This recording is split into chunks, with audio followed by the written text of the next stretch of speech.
ಈಗ ತನಿಖೆಯಲ್ಲಿದೆ, ಸದನದಲ್ಲಿ 2 ದಿನ ಚರ್ಚೆ ಆಗಿದೆ. ಈಗ ಸರ್ಕಾರ SIT ಕೊಟ್ಟಿದ್ದಾರೆ. ತನಿಖೆ ಹಂತದಲ್ಲಿದ್ದಾಗ ಅದನ್ನು ರಾಜಕಾರಣ ಮಾಡೋದು ತಪ್ಪಾಗ್ತದೆ. ಅದೇನು ವರದಿ ಕೊಡ್ತಾರೆ ಅದ್ರ ಮೇಲೆ ತೀರ್ಮಾನ ಆಗ್ತದೆ. ಇಲ್ಲಿವರೆಗೆ ಒಂದೇ ಒಂದು ಶವ ಕೂಡ ಸಿಗಲಿಲ್ಲ ಸರ್. ಹಿಂಗಾಗಿ ಸರ್ಕಾರ ಒಂದು ವಾರ ನಿರಂತರ ಹೋರಾಟ ಮಾಡ್ತಾರೆ ಸರ್.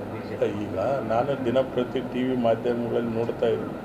ತನಿಖೆ ಹಂತದಾಗಿದ್ದಾಗ ಅದರ ಪರವಾಗಿ ಮಾತಾಡೋದು ಕೂಡ ಅನಗತ್ಯ ಅಂತ ನನ್ನ ಭಾವನೆ. ಯಾಕಂದ್ರೆ 2 ದಿನ ಸದನದಲ್ಲಿ ಕೇಳಿದ್ದೀನಿ. ಸದನದಲ್ಲಿ ನಾನು 2 ದಿನ ಅವರು ಈಗ ನಾನು ಸದನದಲ್ಲಿ ಕೇಳಿರ್ತಕ್ಕಂಥದ್ದು ನಿಮ್ಗೆ ಹೇಳ್ತೀನಿ. ನಮ್ಮ ಸನ್ಮಾನ್ಯ ಮುಖ್ಯಮಂತ್ರಿಗಳಂತ ಸಿದ್ದರಾಮಯ್ಯ ಸಾಹೇಬ್ರವರು, ಗೃಹ ಸಚಿವರಂತ ಪರಮೇಶ್ವರ್ ಅವರು ಭಾಳ ಸ್ಪಷ್ಟವಾಗಿ ಹೇಳಿದ್ದಾರೆ. ತನಿಖೆ ಆಗಿ ರಿಪೋರ್ಟ್ ಬಂದ ನಂತರ ಮಾತಾಡ್ತೀವಿ ಅಂತಕ್ಕಂಥ ಮಾತು ಹೇಳಿದ್ದಾರೆ. ಸೊ ಅವರು ಉತ್ತರ ಕೊಡ್ತಾರೆ.